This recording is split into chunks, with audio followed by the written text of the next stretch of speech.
Okay, we are live. Hello, everybody, and welcome to episode 2 of Mission ICU's talk show on rural healthcare leaders. Today, we have with us Punit Agarwal, who is part of Crypto Relief. Crypto Relief is doing some incredible work in the sphere of COVID relief across different sectors. And Puneet, apart from being, a hero at Crypto Relief, is also comes with experience in blockchain and is an entrepreneur himself. He's the founder of Zubi, which is a student based startup. So I will hand over to Puneet to introduce himself and also tell us a little bit about Crypto Relief.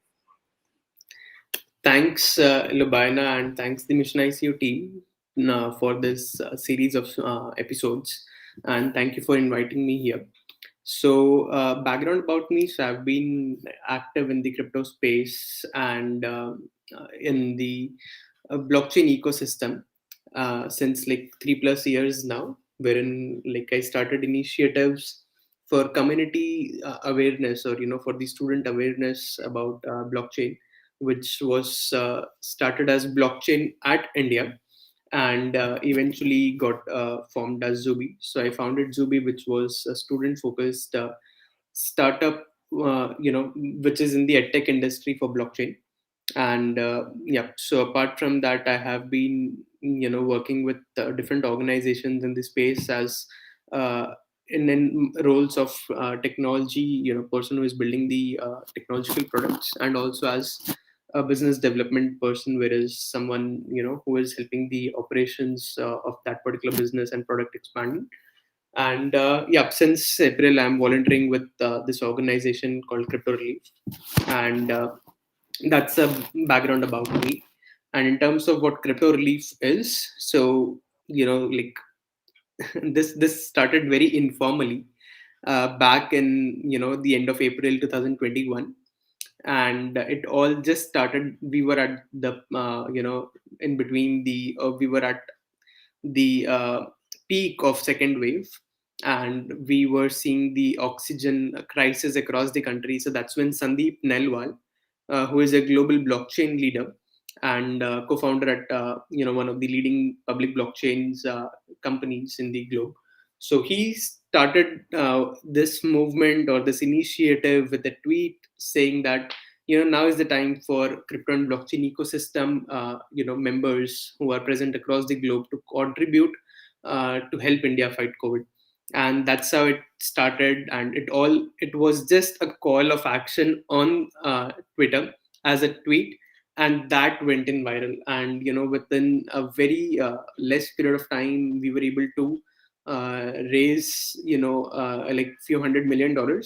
And that's when it hit us hard, that what we thought of would be a role or a responsibility or a volunteering for 5-7 days, and wherein we might be able to save a few lives. Like, I still remember the conversation. Sorry, I have a bad throat. So I still No remember worries. the conversation when we started this. Like, for us, vaccinating 5 lakh people was a dream. Like, it was, if we are able to vaccinate 5 lakh people, then like this is the motive of Crypto Relief. That is something that we will achieve. But by the generosity of uh, donors across, and by the people who started contributing to this, we raised like few $100 million in 15 days. And Wow. that's when it hit us hard, that what started as an initiative for 5-7 days now has the potential and the impact to actually contribute to a larger Indian health or Indian public health. And not only just for COVID or wave 2, wave 3, wave 4, but for strengthening the systems that can fight any epidemics, any pandemics, and like many other diseases. So that's a brief about how it started. And yeah, so happy to take in further questions. Thanks, Puneet, for sharing that wonderful story. It almost seems unreal how quickly and at the scale that crypto relief kind of happened. And I love how you touched upon the point of systemic change, because you truly have that power now, right? Instead of Absolutely. just working on short-term solutions and quick fixes, you're really looking at how to change systems, how to make healthcare systems more resilient, for example. So, can you tell us? What are some portfolio initiatives that you're supporting? Maybe just touch upon a couple of really exciting ones, because I know there's so many.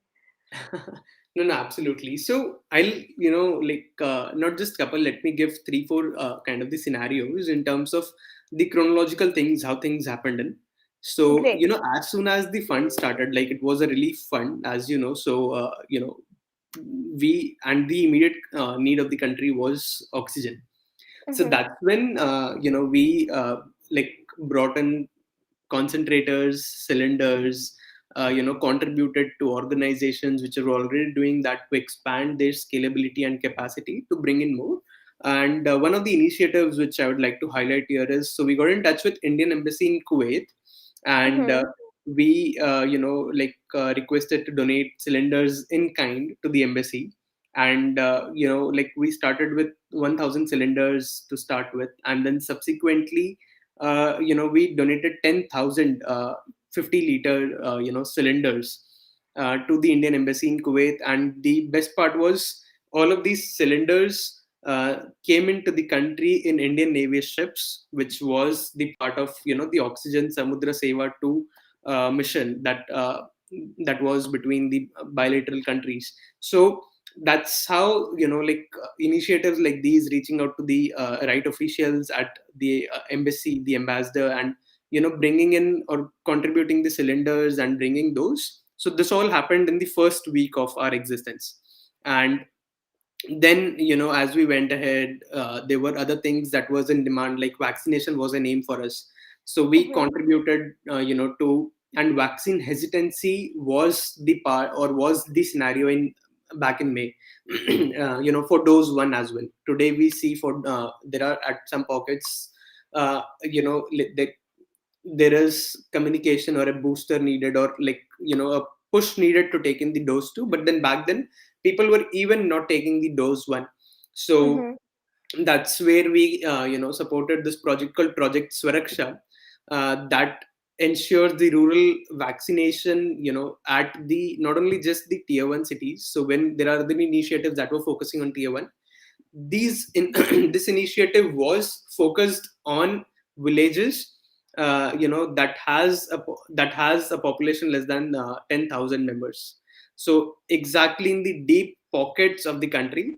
And vaccinating, or basically the people went in one on one. There were digital runners as part of this initiative. They went in, they started motivating people, talking to them, pushing them day in day out, like, you need to take in vaccine. And also, there was a technological barrier. You had to book your slot on your mobile phone to take in the vaccine and all those stuff. So the digital divide plus the hesitancy was being addressed. And this initiative, we supported this initiative, I think, in the second week of May. And we supported them to carry out 1 million doses. So which Mm-hmm. is 10 lakh. The aim that we started was 5 lakh, but Fine. within 2 weeks, we were able to contribute to an initiative to take this scale to 10 lakh. And this initiative was, executed so efficiently, and in an entire, like a leak proof mechanism, I would like, lack of better words, but in a leak proof mechanism, that it caught the attention of, various IT companies, including Facebook. And Facebook is doing a documentary on this initiative. So like Facebook actually came in and spent time with these guys for 8 9 days. And sorry, is doing an entire documentary series about how things started, how things went in, and the entire initiative. So this was again, a kind of an very good initiative through which we were able to mobilize huge amount of people. And then other initiatives included, supporting. So like again, everything comes in with a story, and like every contribution that has been made has a story attached to it. Mm-hmm. So when we were in touch with the health union health ministry, and we actually went in to ask whether can we bring in the vaccinations, and from the global COVAX initiative, and Mm-hmm. can we bring in the doses to augment the dose capacity in the India? So there are already a couple of manufacturers in the country. Can we bring in more doses and then thereby vaccinating more people? But strangely, the shortage was not of doses. The shortage was of syringes. And Right. without syringes, you cannot administer a vaccine. Correct. So based on that request, we contributed, like we supported UNICEF, since they had already rolled out a global tender, and UNICEF is an organization that has like that has the approvals and is working very closely with the ministry. So we contributed UNICEF to bring in 160 million vaccination syringes for India. So that is Wow. like vaccinating almost 10% of Indian population. Wow. So this is again like one of the initiatives that has come in. Apart from this, there are many other initiatives, like some of the highlighted ones or some of the ones which are my favorite, includes the support to Selco Foundation, Mm-hmm. wherein like there were 5 states and 2 districts in each, in total 10 districts that were picked up. So again, like the story behind. So like when we started talking to the organizations, different organizations on the ground, and like the knowledge partners, and also to the different government officials, the sad part was there were some pockets and some like it's still a large large number of places where the issue is, where the patients are not being able to get the treatment. It is not because like there is not proper equipment over there, or is it not about there is not a trained staff over there, or is it not like the actual problems that should be in terms of a patient care. So these were not the actual problems which were present on the ground. The problem was there is no electricity. So without electricity, how would a X-ray machine, for example, how would you run an Right. X-ray machine? How would you like diagnose a patient? And in the rural pockets of the country, patients had to wait 4 hours, 5 hours, just to get uh, just the doctors to see them, just the doctors to diagnose them. So the idea behind this initiative is, can we wait out the problem from the country, that patient is not being able to get the treatment because of lack of electricity, but the problem be like, okay, okay, electricity is there, that is the basic need, but okay, the right equipment is not there, or the trained HR is not there. Can we actually come into these problems rather than the electricity is not there, hence is not being treated? So to support this initiative, we picked up 5 states, 2 districts in each, in total 10 districts, and blanketized all the public health hospitals.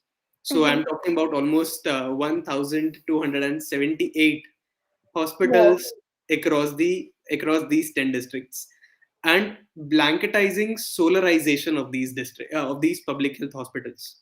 So Amazing. not only just the rooftop solar, but ensuring that the equipments inside, the like the way that you can ensure daylight saving through the placement of the windows, the way that you can also ensure consumption of the electricity. For example, just by replacing the lights and fans by LEDs, you can actually save in 40% of the electricity. So Wow. initiatives like these. So the best part of this is what happened at 10 districts, right, through the contribution, is now being looked at by the union ministry to scale this initiative to 10 states as a whole. Amazing. So what That's started with 10 districts is now being looked at to get scaled up to 200 to 250 districts by the contribution of the ministry. So that's something which is very important, because when we talk about scale in India, it's a huge country. mm-hmm. So that's where we would like to complement the efforts, wherein we Mm-hmm. can put in maybe the risk capital to validate and do the POC of an innovation, and Right. then document that and take that as a policy measure to be replicated across the nation.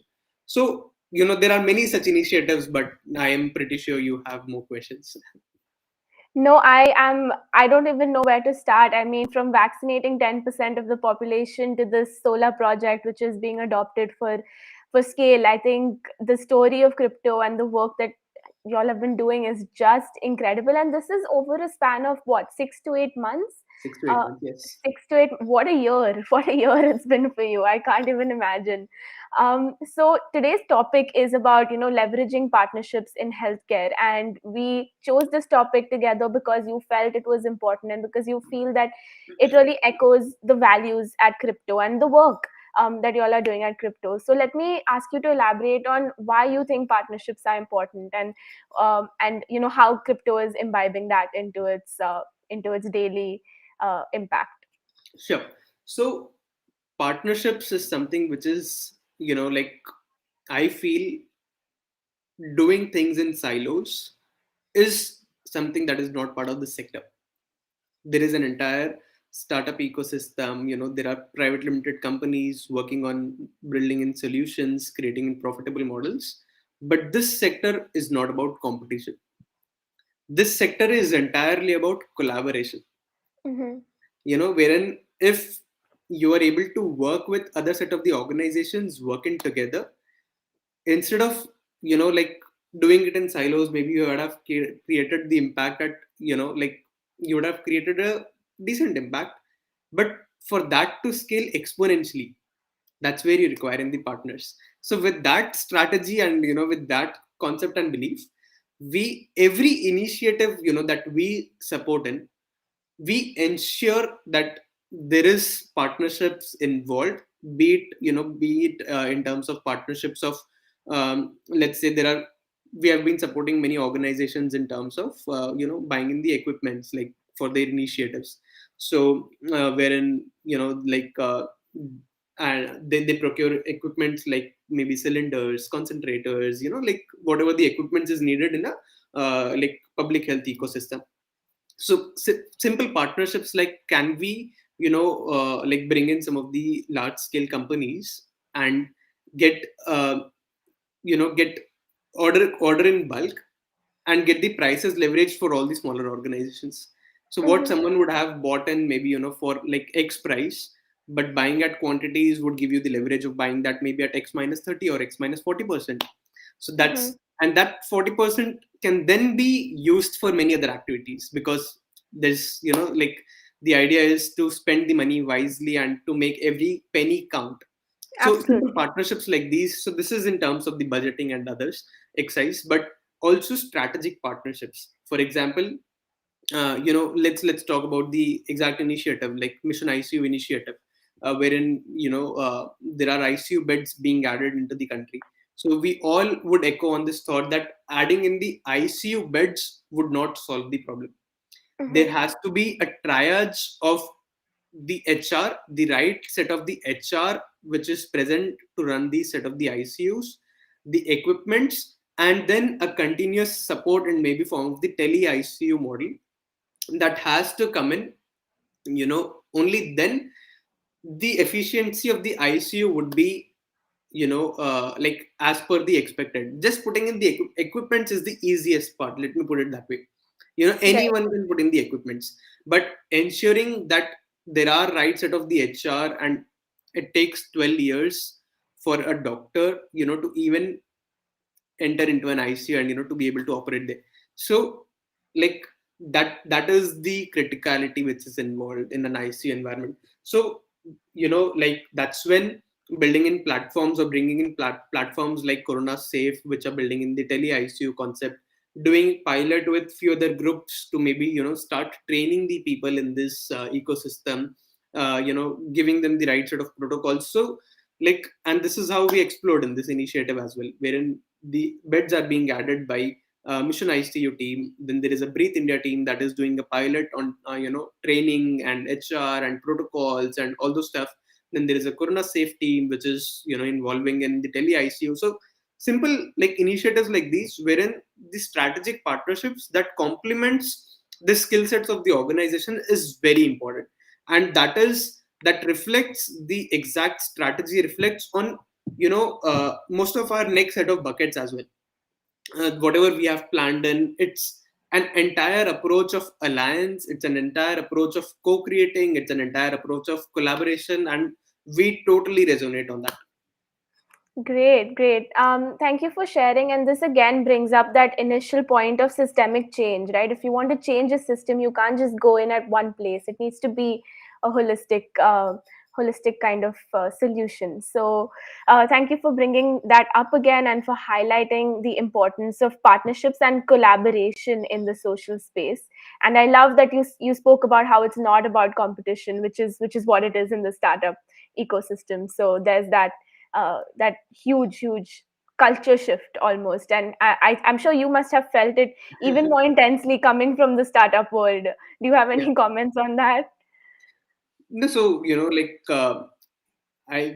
definitely were competing when we were in the tech business. We were competing with the giants. We were competing with the other fellow companies, and then it was all a race about who comes in the first, who gets the maximum profit and all. But at this, when I play a hat of someone volunteering and putting the efforts around at Cripple Leaf, so the partner organizations as well, they totally resonate with this thought. They are very happy to work in with other organizations. They're very happy to collaborate. They're happy to bring in the thought process, things around, and a lot of the other stuff. And they are totally excited, and never we have faced the friction in this.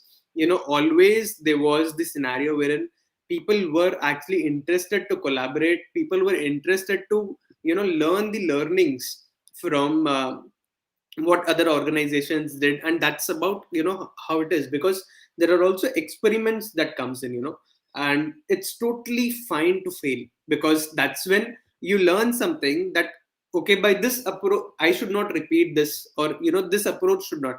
And that's where we are taking those learnings, and we in the future approaches and in the future buckets, we would be open sourcing or publish like publicly speaking about the interventions that we did that did not work. Because then other foundations, the other organizations, implementation organizations, everyone would know, okay, this approach is not working, let's not put in the time and resource in this approach, let's try something else, let's see why it not working and what else. So that's entirely about like how we are seeing at this initiative. I love that. I was recently at a workshop hosted by Samrid on theory of change, and they spoke about how in the social space there's a lack of documenting and monitoring and evaluation, not for the sake of understanding your impact, but for the sake of learnings. Correct. Like if you look at in the aviation industry, there has been no mistake that caused a plane crash to happen again. Like Correct. that mistake has been fixed, right? So Exactly. I love your approach of putting it out there that this did not work, this is where we failed, so that way the learnings can be adopted by everyone. Exactly. So Yeah.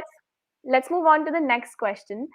So tell me a little bit about how you select your initiatives, what you look for. If I am an initiative that is trying to approach you for funding, what should I present to you?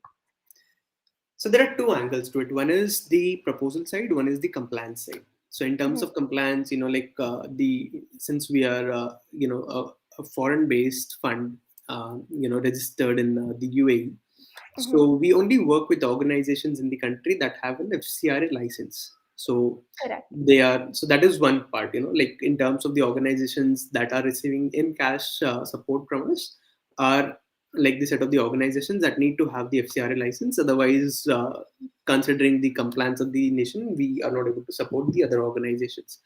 The other part comes to it is in terms of like the proposal, the details, the team, the background, the experience, the like, and then what also comes in is, so for example, if there are organization that wants to do something, and to be honest, I don't shy to accept that I'm not from this field, because I'm not from the healthcare field, neither I'm from the social impact field, right? So Right. for me it's like it's completely new. And if, let's say, there is a very senior doctor coming in, or any senior public health expert coming in and is suggesting a mechanism wherein this can work in, we Mhm. are what we do is we just send in like the beauty of this fund has been, since most of us are volunteers, and since the entire ecosystem was built around those, reaching out to the experts in that domain was very easy, and people were very generous and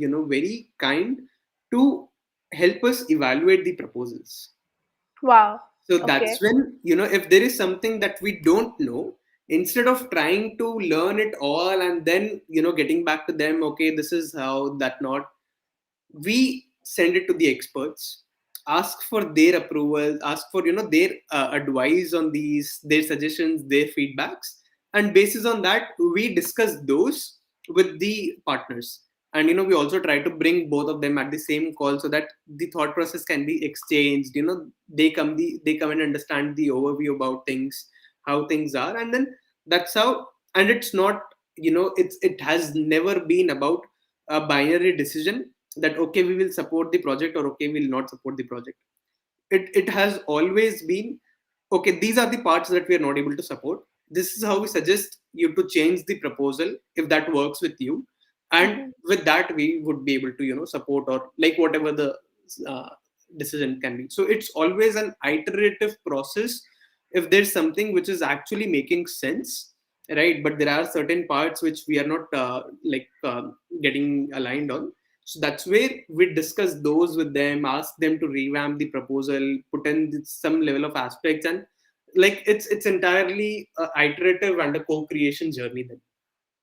Great. So right from the very beginning, so right from the proposal stage, it is about co-creation, and it's not about a Absolutely. yes and a no, but it's about, okay, this is working, this is what we need from you. Is this okay? That's the tone of the conversation. Exactly. And like we then also bring in these, for example, if someone is doing something and just adding in something to that can complement, and the initiative can become in big. So we also propose like, okay, you're doing this, but Hmm. we would also like to bring in them to work with you together, and then expand that initiative across. So all of Almost, those. sorry, Yeah. almost like an aggregator, in a way. Exactly. So, for example, if someone, let's say, if there are organizations that have reached out to us who wanted to do vaccines, Mm-hmm. and we already know a platform, that has built and can immediately be plugged and played. Mm-hmm. And with that, instead of entering all the things manually on an Excel, you can just simply use that app. So we bring that, and we Right. say we are supporting them, we are supporting you to kind of vaccinate people. Use this platform, and it's available. That's it. That's great. And I'm sure that this approach also allows everything to be way more lean and agile in terms of like approving, releasing the funds, which is what Correct. is the need of the hour with COVID. We're in an emergency after all, right? Correct. Great. So you mentioned something about buckets, certain buckets that you are kind of dividing up funds into. So would you like to elaborate a little on that in case we have any viewers here who are thinking of making a proposal so they know, what your focus areas are at the Sure. moment? So like these are tentative, this might change in future, but as of today I'll share what the thought process is. And so we are looking to largely divide this fund into four buckets, Mm-hmm. right, wherein one of the buckets that we call is a district full stack approach, wherein the unit is a district, and then the health would be looked at as an holistic approach. So there would be 20-30 partners that would be working on these districts, co-creating and giving one set of the proposal instead of everyone doing things in silos. There Mm-hmm. would be on ground workshops with them, with bringing in these 20-30 partners together. And the process of selecting a district would be having in a very strong on ground NGO partner that understands the landscape, that understands the challenges, that has been active in that district for very long period of time, and also has a good relation with the local authorities. Of course. And the other partners that would come in, there might be certain gaps which the NGO does not have the skill set to address. That's Mm-hmm. where can we bring in the other set of the organizations to come in and work together, and Mm-hmm. then build up the entire ecosystem as a holistic health approach. Mm-hmm. So that's Okay. what we call it as a district full stack approach. And within this, there would not just be the NGO partners. There would also be the entire doctor fraternity coming in. There would be academic partners. There would be scientific community coming in. there would be innovations team coming in, because when you're working on the ground, when there are problem statements coming in from the ground, you would actually like, that's a dream for any innovator, when they're actually able to understand the on ground problem statements and then build something for those. So Mm-hmm. we are also bringing in the innovation piece, wherein some of the solutions might be existing available, right? Mm-hmm. But a lot of the problem statements would be something which has solutions but which is not economical, Mm-hmm. which is not scalable. So that will be as open challenges as hackathons, grand challenges, and all these things across, which is prevalent in the startup ecosystem. For Right. the startups, social enterprise, anyone, technology institutes, academic institutes, medical fellowship students, anyone, to come and address those problems, put a problem statement, put a solution about to these, and then they get the nurture, they get the mentorship, incubation, the support to take that product from the thought process or an idea to the market, and and actually gets fitted in into the districts. They understand about what the process was, what things are working, what is not, all of those, right from the prototyping to brainstorming, and then creating in something, and then also validating, Right. is the support that we would also like to give in to the innovators there. And that is why we call it as a full stack approach. Right. This is Right. one of the buckets. And the second bucket is about innovation, wherein like we would want to support enterprises who are doing good, who are so a lot of the times what happens is like there are different schemes, of governments, other incubation facilities, etc., wherein people are able to build the prototype, but then there are a lot of the hurdles as well in terms of the compliance, approvals, ICMR, EAO, and many things across, right? And like people have to get in these approvals, and these are not easy, Mm-hmm. and they don't have the right sort of the skill set also, like the founders, because this involves in a lot of the getting an approval for any medical device is not at all easy in any country. Right. So can we bring in a set of the team experts that can help in these innovators, like pass in all the other hurdles, maybe the patents, the regulatory, the like company formation, business models, go to market strategy, all of those stuff. And the innovators can do what they are good at, that is innovate, that is bring the products, and also help them understand, mentor them by bringing in a lot of the experts in this domain about how they can actually create a business model from these. So the entire process of those for the innovators who have validated certain things and have made a POC and are now looking to scale. So maybe we are exploring about like something in the field of where people can actually be uh, like getting in some grants, right? And based on those grants, they're actually able to take their product from maybe 1 to 1.5 or 1 to 2. So they have covered the journey of, or maybe it can also be 0 to 1. Right. So, and then bring in the investors ecosystem and VCs and all, for profitable ventures to go in from 1 to 100. So that is the second bucket, which is the health innovation. The third bucket, what we are also looking at is putting in uh, like an infrastructure and the manpower and the entire ecosystem around virology, Mm-hmm. focusing around environmental based disease surveillance. So there have been a lot of the results, and scientists are sorry pretty much excited about the initiatives, wherein like consider this, if I just tell you about just by taking samples from the sewage water in a city, you're able to predict 100 plus diseases or 100 plus disease parameters and act according to it. How exciting would that be? So let's say in terms of COVID, which is a 14-day cycle, usually the effect gets started in 7 to 8th day, wherein like actual Symptoms. these Yeah. yeah, actual symptoms. So instead of reacting at that stage, can we react at 0 or 1 day? Mm-hmm. That will give you like a week ahead. That will put you week ahead about the existing systems, and with these systems you're able to act 1 week ahead in and this entire process is called surveillance. And there is water based surveillance, there is airborne surveillance. We are looking to start the initiatives. We are already supporting some initiatives.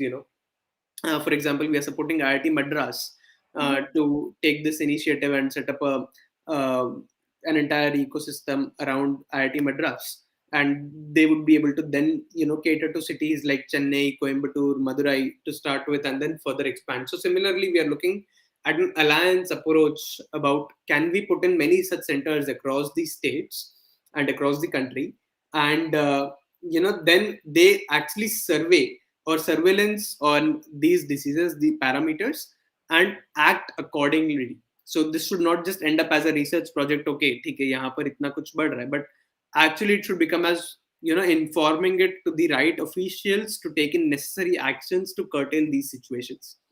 So that is again a very interesting project, which we are in touch with a lot of the leading scientists of the country, the renowned faces, and taking in their help, support, mentorship around how can we do something about this. And the fourth, of course, would be emergency and a relief bucket that will Right. keep on continuing. Super. It's great to see what lies ahead for crypto, and I'm very excited for what lies ahead for India as a developing nation. Now that we have all of these Avengers almost assembling across the board to change things. So it's wonderful to hear that from you, Puneet. What do you think are some of the biggest challenges in rural Indian healthcare? Since our show is mainly focused on rural healthcare, let me ask you a little pointed question about what do you think are the challenges in rural healthcare? There are many. Mm-hmm. Depending on geography to geography, there are many challenges that needs to be addressed. And like basic challenges in terms of the accessibility to these places. Then India is a very diverse country. There are you cannot put in the strategy that worked in some of the places in South India to the North India. You cannot put the strategies that worked in Central India to Western India. So as and how you move across 100 kilometers, the language almost changes in the country. That's how the scenario is. And at the rural pockets, there are situations wherein you have to work with the tribal populations. You have to work with people who are digitally divided. They're not sure about how things are, and there are many challenges. And then there are also the myths. There are like lack of awareness. The list is long. So Right. yeah, there are pretty much challenges, but what excites us, where there are challenges, there are the possibilities of innovation, there are the possibilities of solution, right? Mm-hmm. And that's where the interesting perspective lies in. And in all the approaches, let's say for example district full stack, wherein we are picking up a district and then going deeper down to the right last village of that district. And the way that we'll be picking up these districts is something that will be covering the geography of the country, like different types of geography. At least one might be a flood district, one Mm-hmm. might be a high terrain district, one might be a drought district, one might be a district with tribal population, one might be a district with, so like these set of different geographies, different parameters. So it would not be something which are low hanging fruits, and you just work across on 2 3 things and then it's done. It's we actually would be looking at a diverse approach, because what we intend is when we do things at 10 to 15 such places, that how can that become in like part of the scalable program? How can different other organizations, the governments replicate it? So once we have shown in about how things were at different scenarios, what worked in what condition, what not work in, what were the protocols that were followed, and all of these stuff, that's when the initiative would be able to scale. Mm-hmm. So that's how we are looking at. And some of these challenges uh, are currently prevalent but can be addressed. Super. It's like the example you gave us, right? Of those districts, those 5 districts that did not have electricity, and then you had Yeah. to get that done. And I mean, the problem was so basic, like literally level 1 of Maslow's pyramid. It Exactly. was an electricity. The challenge was electricity, and that's what comes with rural um, rural solutions. So, Correct. and I love that you talked about where there's challenges, there's opportunities. I think that's the innovator mindset, truly. So we have a question from the audience. So So, since you're focusing on organizations having FCRA licenses, um, do you have any considerations for private organizations who are willing to volunteer using their infrastructure but don't have enough funds? okay, private organizations, as in like the companies in the private space who. Right. Maybe who don't have FCRA Okay. licenses, right? So would you Yeah, be so like the initiative, for example, has been run by volunteers, and there have been many organizations that have been part in terms of voluntary. So, as I gave the example, in terms of the experts whom we reach out to for helping us evaluate a proposal, even that is voluntary. They don't expect anything. It's all because they are the expert in those fields, and they given the time and input. So, there are many places where people can contribute to this and these initiatives, and having an FCRA is that makes you eligible to receive the funds to do Mhm, things. But since I also mentioned, there is a lot of co-creation activities, there is strategizing, building in things, innovations, and then like maybe the grants and all that can be explored in the future for the private innovators. That is something that will we are looking at way around how else can those be supported. So we definitely would be like there are already ways that we are thinking of, and with whatever is comfortable in terms of the compliance, the laws of the land, and how things are and what are being allowed, we would definitely respect those, and take up these initiatives. So in a nutshell, yes, people, organizations that don't have an FCRA. So, for example, we have been working with 300 plus organizations, but out of which only 40 has FCRA. So, okay. that I think that sums it all. Right, of course, it does sum it all. Thank you for letting our audience know that there are still opportunities to make an impact through crypto relief, with or without an FCRA license. So now we're gonna just conclude with our last two questions, which we ask every guest. So let me start by just asking you that you have had a roller coaster of a year. I mean, the whole world has had a roller coaster of a year. But for you specifically and for crypto relief, what are some of the learnings, the key learnings from the past 6 months of your existence? So, one of the most important learning, like being in the startup ecosystem previously, Mm-hmm, and the, the mindset that I had was the most important hurdle, you know, for a startup or for any enterprise or for any organization is to raise funds, mm-hmm, right? So like that is the most important part or the most difficult part, and then other things follow. So but like that hit me hard when Cripper Leaf came in, that raising funds is not difficult. The most difficult part is to rightly deploy these funds, creating in the maximum impact. mm-hmm, So that has been a game changing learning, like raising funds is not, that has like totally, we are seeing this like at the previous startup, we were bootstrapped, and like we were working with or just give me a minute, I need to just put my laptop on charge. Okay, sure.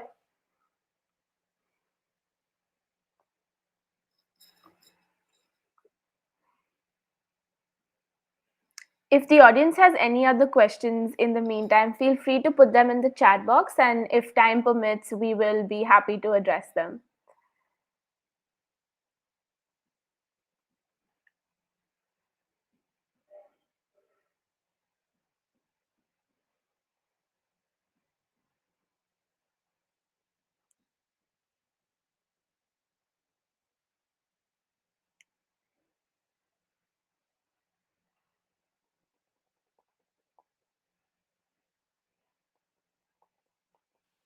Sorry for that. Yeah, so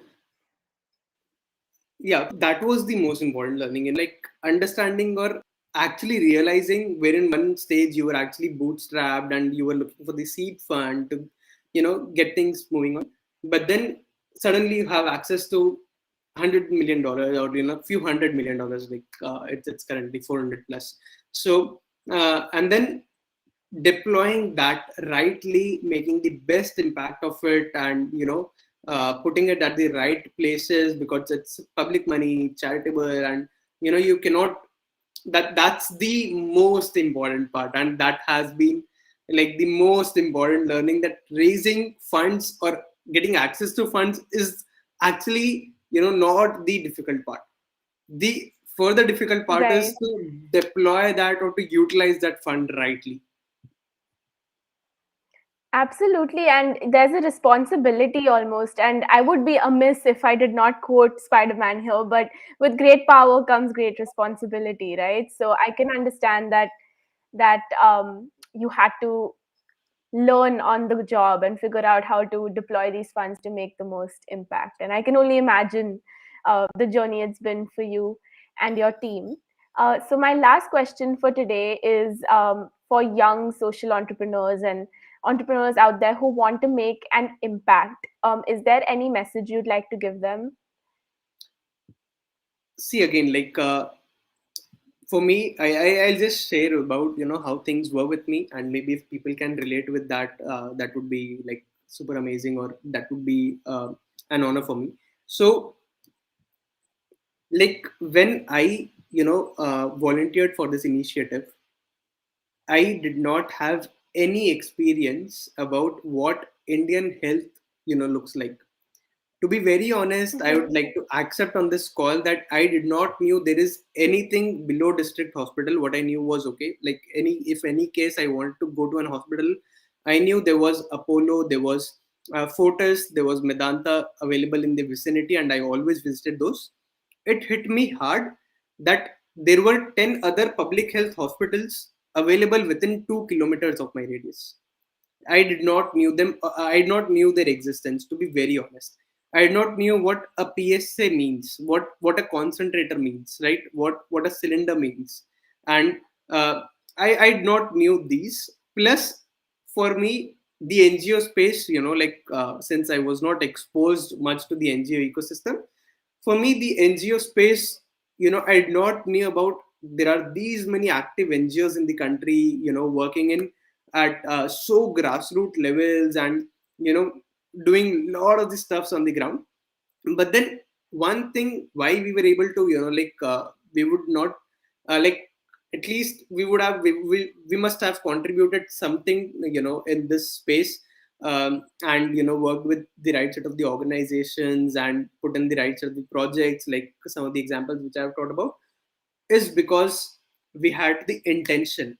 We had that, we had one thing which was very clear in our minds, was to like put in the time, efforts, and the intent, and not only those, but with a pure hearted approach, without any vested interest, without anything to take back from this, without like just dedicatedly trying to help the country, is something that was the intent.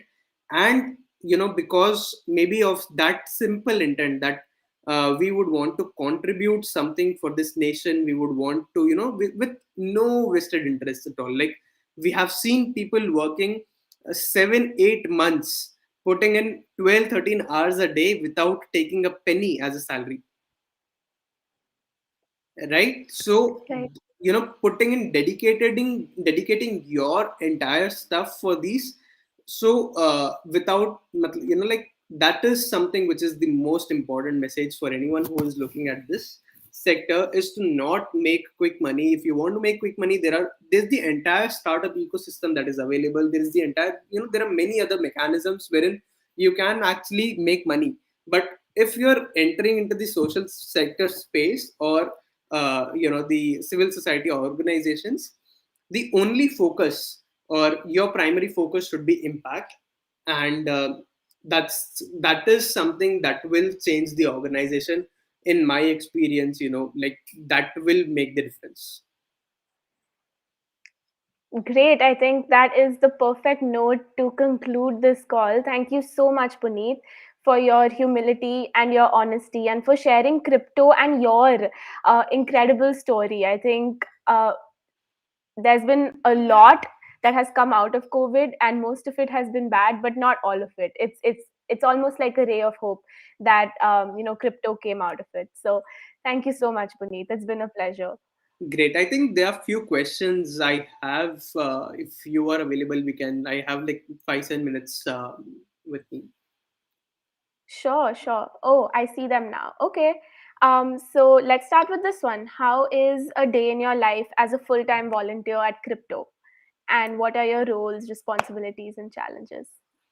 So, like, uh, the entire day is about crypto relief, talking to different organizations. Since I said, like, I don't belong to this sector, so every day is a learning journey. Every day is something that we experience something new. There are challenges that are every day, in terms of something new coming in up, something that you don't understand, and uh, many challenges.